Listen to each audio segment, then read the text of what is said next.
नमस्कार मंडळी, श्री स्वामी समर्थ। उद्या 3 जानेवारी 2026 वार शनिवार आणि या दिवशी आलेली आहे पौष पौर्णिमा। या पौष पौर्णिमेला शाकंभरी नवरात्रीची समाप्ती होते, म्हणून या पौर्णिमेला शाकंभरी पौर्णिमा असं देखील म्हटलं जातं। पौष पौर्णिमा ही वर्षातील पहिली पौर्णिमा आहे आणि वर्षातील पहिली पौर्णिमा ही पूर्ण वर्षाचा पाया असतो आणि म्हणून या दिवशी काही प्रभावी उपाय जर केले तर त्या उपायांचा आपल्याला वर्षभर शुभफळ प्राप्त होते। आणि म्हणून आपल्याला उद्या शनिवारी या पौष पौर्णिमेला गाईला ही एक वस्तू खाऊ घालायची आहे।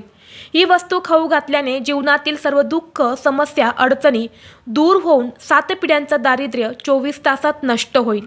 तुमच्या मनातील कितीही कठीणातील कठीण इच्छा ही लक्ष्मीच्या कृपेने पूर्ण होईल। तर अशी कोणती वस्तू आहेत जी तुम्हाला गाईला खाऊ घालायच्या आहेत, हा उपाय कसा करायचा आहे याबद्दलची संपूर्ण माहिती एका व्हिडिओद्वारे मी तुमच्यासोबत शेअर केलेली आहे। तो व्हिडिओ पाहण्यासाठी या व्हिडिओच्या खाली जो छोटा त्रिकोण दिसत आहे त्या त्रिकोणावरती तुम्ही क्लिक करा, म्हणजे योग्य ती माहिती तुमच्यापर्यंत येईल। धन्यवाद। श्री स्वामी समर्थ।